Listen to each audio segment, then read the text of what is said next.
Hello students, this is our second part of Indian economy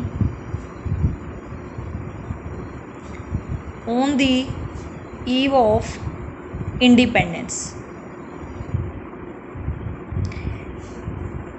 In our last lecture we have discussed about the agriculture sector on the eve of independence. तो agriculture sector हम discuss कर चुके हैं। Last में हमने देखा कि agriculture sector जो है that show all the characteristic of the stagnant and backward economy. उसके अंदर हमने जो भी फीचर्स देखे तो लास्ट में हम ये कंक्लूजन निकाला हमने कि भाई जो एग्रीकल्चर सेक्टर है that was in completely backward condition. वो बिल्कुल किस कंडीशन में था? बैकवर्ड कंडीशन में। तो आज हम बात करेंगे हमारे सेकेंडरी सेक्टर, यानी कि इसको आप मैन्युफैक्चरिंग सेक्टर भी बोल सकते हो और मेनली इसको क्या बोल सकते हो? Industrial sector. तो देखिए, अगर हम सेकेंडरी सेक्टर को डिवाइड करना चाहें इंडस्ट्री उसके बेस पे, तो हम इसको दो कैटेगरी में डिवाइड कर सकते हैं। एक जो हमारी ट्रेडिशनल इंडस्ट्री के बारे में डिस्क्राइब करे और दूसरा जो किसके बारे में डिस्क्राइब करे? मॉडर्न इंडस्ट्री के बारे में। हम एक एक करके डिटेल में डिस्कस करेंगे। सबसे पहले हम डिस्कस करते हैं ट्रेडिशनल इंडस्ट्री के बारे में, ठीक है। तो देखिए, अगर हम ट्रेडिशनल इंडस्ट्री की बात करते हैं during the time of Britishers, तो जब हम ट्रेडिशनल इंडस्ट्री की बात कर रहे हैं that means we are talking about the handicraft industry. किसके बारे में बात कर रहे हैं हम? हैंडीक्राफ्ट इंडस्ट्री जो है हमारी, ठीक है। हैंडीक्राफ्ट इंडस्ट्री की हम बात कर रहे हैं। क्या था? Prior to British rule handicraft in India enjoyed the world wide reputation of excellence and quality. Britishers के यहाँ आने से पहले जो हमारे यहाँ के जो हैंडीक्राफ्ट प्रोडक्ट है वो वर्ल्ड वाइड रेप्यूटेड थे। क्यों? क्योंकि वो किस में? क्वालिटी वाइज भी अच्छे थे और उनके अंदर क्या थी? वो सभी कैरेक्टरिस्टिक थी, यानी कि जिसको लोग जो है वो क्या कर रहे थे? पसंद कर रहे थे, ठीक है। बट ब्रिटिशर्स ने क्या किया? British Raj contributed to their decay. Britishers की वजह से जो हमारी हैंडीक्राफ्ट इंडस्ट्री थी उसका क्या हो गया? डिके हो गया। इनफैक्ट अगर हम एक टर्म यूज करें, systematic deindustrialization, systematic deindustrialization, तो this is the best term to explain the condition of industrial sector on the eve of independence. Britishers ने क्या किया? इंडस्ट्रियल सेक्टर के नाम पे यहाँ जो हैंडीक्राफ्ट इंडस्ट्री थी उसको सिस्टमैटिक वे में क्या किया? डी इंडस्ट्रियलाइज किया, ठीक है। अब हम एक एक पॉइंट में देखते हैं कि किस तरीके से जो ट्रेडिशनल इंडस्ट्री है उसका डिके किया गया। सबसे पहले discriminatory tariff policy of the state. State की जब हम बात करते हैं तो यहाँ हम बात कर रहे हैं ब्रिटिशर्स रूल की। किसकी बात कर रहे हैं? Britishers rule. मैंने आपको कल वाले लेक्चर में समझाया था कि एक कॉलोनियल रूल होता है, ठीक है। तो उसमें क्या होता है? दो कंट्रीज होती है, एक होती है रूलर और दूसरी क्या होती है? कॉलोनी, ठीक है। जो रूलर कंट्री है वो कॉलोनी कंट्री के लिए क्या करती है? सारे रूल्स एंड रेगुलेशन डिसाइड करती है। उसके अंदर कैसे काम होगा वो सब कौन डिसाइड करता है? रूलर कंट्री करती है। तो इंडिया और ब्रिटिशर्स के मामले में क्या था? जो ब्रिटिशर्स जो थे वो इंडिया पे रूल कर रहे थे, दैट मीन्स इंडिया को उन्होंने क्या बनाया हुआ था? कॉलोनी बनाया हुआ था। अब आगे देखिए, ब्रिटिशर्स की जो पॉलिसी थी यहाँ पर इंडस्ट्री को लेके दैट वाज डिस्क्रिमिनेटरी पॉलिसी। कैसी थी? देखो, डिस्क्रिमिनेशन का मतलब होता है भेदभाव होना, क्लियर।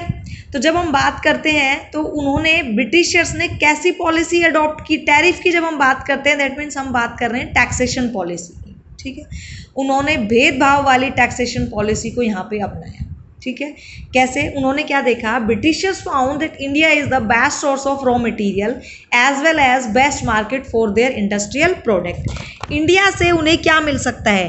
रॉ मटेरियल इजीली मिल सकता है सस्ते दामों पे, और इंडिया एक ऐसी मार्केट है जहां पर वो अपनी कंट्री में बने फिनिश प्रोडक्ट्स जो हैं उनको इजीली क्या कर सकते हैं? सेल कर सकते हैं, ठीक है। और इन सब की रिक्वायरमेंट क्या थी? Because British rule in India coincide with the industrial revolution in Britain. Industrial revolution in Britain, जिस समय ब्रिटिशर्स यहाँ आए उस समय उनकी जो कंट्री थी ब्रिटेन, वहाँ पे क्या चल रहा था? इंडस्ट्रियल रेवोल्यूशन चल रहा था। और इस इंडस्ट्रियल रेवोल्यूशन के लिए उन्हें रॉ मटेरियल की, सस्ते रॉ मटेरियल की रिक्वायरमेंट थी और एक ऐसी मार्केट, एक ऐसी जगह उन्हें चाहिए थी जहाँ पर वो अपनी कंट्री में बने फिनिश प्रोडक्ट्स को क्या कर सके? ईजिली सेल कर सके, ठीक है। तो अब इन्होंने इसके लिए क्या डिस्क्रिमिनेटरी टैरिफ पॉलिसी अडॉप्ट की? देखिए, उन्होंने क्या किया? Tariff free export of raw material, tariff free export of raw material, India से जो रॉ मटेरियल उनकी कंट्री में जाएगा उसको क्या कर दिया, बिल्कुल टैक्स फ्री कर दिया, और वहां से बने जो फिनिश गुड्स यहाँ पे आएंगे उसको भी उन्होंने क्या कर दिया, टैरिफ फ्री कर दिया। क्या कर दिया, टैरिफ फ्री, उसके ऊपर भी किसी तरह का कोई टैक्स नहीं लगाया। But at the same time दे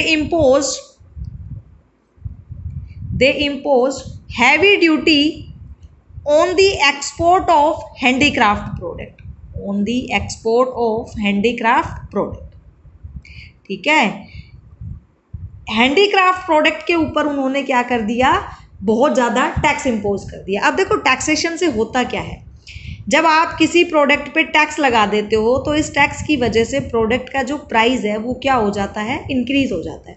और हमें अच्छी तरह पता है कि प्राइस और डिमांड में कैसा रिलेशन एग्जिस्ट करता है, इनवर्स, यानी कि जब भी किसी प्रोडक्ट का प्राइस ज़्यादा होगा तो उसकी डिमांड ऑटोमेटिकली क्या हो जाती है, कम, और जब भी किसी का प्राइस अगर कम होगा तो डिमांड क्या हो जाएगी, ज़्यादा। अब उन्होंने क्या किया, हैंडीक्राफ्ट प्रोडक्ट के ऊपर क्या किया, टैक्स लगा दिया। दैट मीन्स हैंडीक्राफ्ट प्रोडक्ट जो थे वो क्या हो गए, महंगे हो गए। ठीक है, और इससे हुआ क्या, ये तो महंगे हो गए, दूसरी तरफ जो ब्रिटेन से रॉ मटेरियल आ रहा था और वहां से बना जो सामान यहाँ पे आ रहा था उनको उन्होंने क्या कर दिया, टैक्स फ्री। दैट मीन्स उनका जो प्राइस था वो क्या रहा, कम रहा।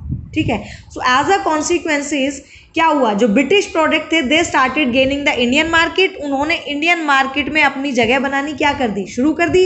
वाइल जो इंडियन हैंडीक्राफ्ट प्रोडक्ट थे they started losing their domestic as well as foreign market, उन्होंने अपनी डोमेस्टिक मार्केट को भी खोना शुरू कर दिया, एज वेल एज जो फॉरेन में जो पॉपुलर थे वो प्रोडक्ट, फॉरेन मार्केट में भी उनकी डिमांड क्या होती चली गई, कम होती चली गई।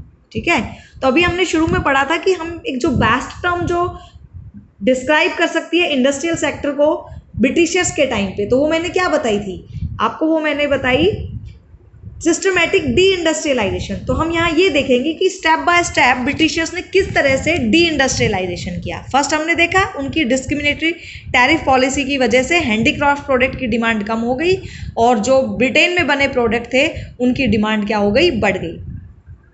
After that disappearance of princely court, देखो प्रायर टू ब्रिटिश रूल क्या होता था, सेकेंड पॉइंट हम डिस्कस कर रहे हैं।